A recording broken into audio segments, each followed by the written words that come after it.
How to resize logo on Weebly. Quick and easy tutorial. Hi guys, welcome back. Today I'm giving you a tutorial on how to resize your logo on your Weebly website. So let's get started. First, what you guys need to do is you will open up your Weebly website, and this is where you will get, this is our main editor where we edit our website. So we have added a logo and we want to edit the size, and if you want to add a logo, it's really easy. Go to the build section right here and you can see this is our main header.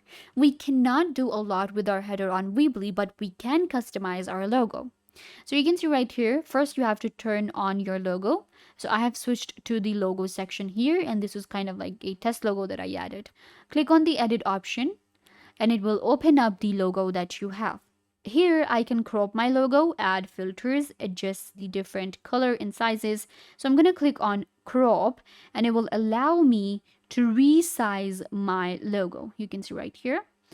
And I can just add any size I want to, and we can also rotate it. I'm going to go ahead and select like the minimum size, which is going to be 122 by 122.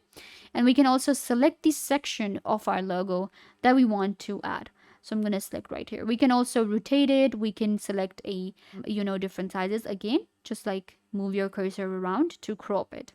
Once you have selected it, you can just click on done and your logo will be added. So I'm just going to click on save and your logo will be resized. I hope that I was a big help. Don't forget to give this video a big thumbs up, leave a comment down below, turn on bell notification and subscribe to YouTube channel.